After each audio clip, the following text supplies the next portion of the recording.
On today's WealthKeel Freestyle, we will cover the favorite question of what documents do I need to keep on file. Every time of year, right around this time, right before we're getting ready to file taxes, we look at all those papers. We get the question quite a bit on what documents do I need to keep on file. So today in the WealthKeel Freestyle, we're just going to take a few minutes to walk through some of the more common documents and the length of time that you should hold on to them. So that is all coming up next in the WealthKeel Freestyle.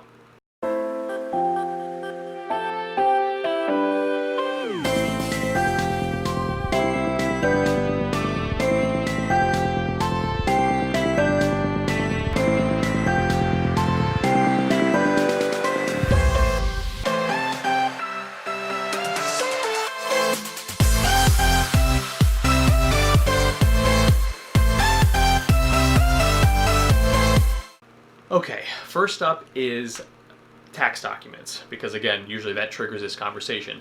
You may see my eyes bounce a little bit just so I can see some of my references here on the other screen, but usually we say there's a 3-year rule, a 6-year rule, and a 7-year rule for tax documents. 3-year rule says that's the common number of you keeping tax documents. Now though, if you think there's been errors, if you think something wasn't reported correctly, you should keep it longer. And that's where the 6 and 7-year rules come in. We're going to include a flow chart in our show notes for this video, and it'll list those exact details. So the common answer is usually 3 years, but if you fear there's been an error or if something's unique with your tax situation, that is where the 6 and the 7-year rules come in. All right, next up is healthcare documents, another common document that seems to build up in piles or takes up a lot of space in the cloud. And with healthcare documents, the most common one is, believe it or not, for documents for Medicaid, for individuals that may end up needing long-term care insurance. And this comes back to the common rule we hear about on that 5-year look back.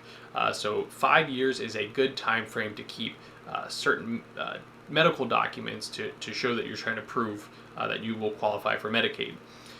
The other common one is just medical receipts and medical expenses. Usually that's going to fall in line with your taxes. So if everything's in good order with your taxes, usually we're going to come in with that 3-year rule. However, if something's weird or something's off, we're going to come back to that 6 or 7-year rule.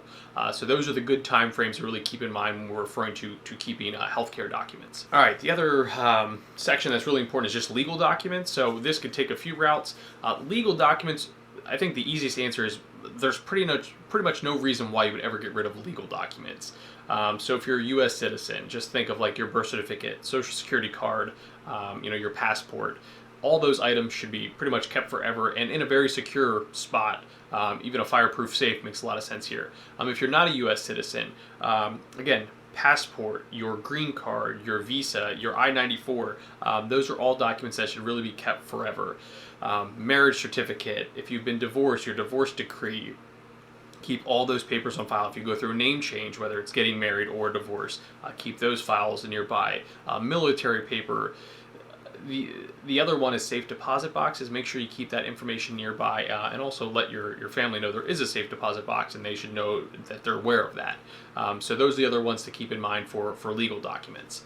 Okay, next up is assets and debts. So, the one common question we get quite a bit is just most clients today and most individuals we speak with, they're on e-delivery. But if you're not and you have mounds of paperwork of statements, this has always been our rule. And again, I think you could follow somewhat here of what we said earlier on just having the following up with your tax documents on that 3, 6, 7 rule. But this is the best way that we think to do it is keep your most recent statement, your most recent month. So if it's the month of September, have September on file, and then always have your year-end statement. So we're recording this towards the end of 2019. So as of today, you should still have your 2018 year-end statement. But once you get your 2019 year-end statement, you can get rid of that 2018 statement. And even if you get paper delivery, don't forget that you still have online access, even if you don't utilize it. So heaven forbid you ever get audited and you need all these documents. They're usually saved to your custodian's website, Fidelity or Vanguard or Schwab, so they would be accessible. So I think those are the best guidelines to follow for assets and liabilities for your investment accounts. And then just to follow up on that point on just building on assets and liabilities. For liabilities, student loans, mortgages, again, same rules really apply for the statements, but always keep your main documents. You know, your initial mortgage documents. If you pay off your mortgage, you pay off your student loans, keep that paperwork nearby at least for a few years. I think everything defaults back to the tax rules from my perspective. Again, we're going to share the workflow from this. It'll have a lot more detail than what I'm going over on these videos. We like to keep these videos a little bit shorter as opposed to overwhelming you with data, but in the workflow, you can go through more of the specific items that we'll list out here.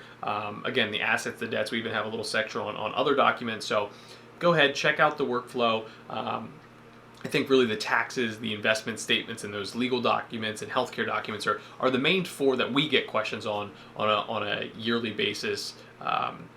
You know, when we finally get all those papers organized for our taxes, it seems to be the hot question. So we hope this was helpful. If you have any questions, as always, let us know. But more importantly, thanks for tuning in for this episode of the WealthKeel Freestyle, and then we'll see you on the next video. Thanks for tuning in.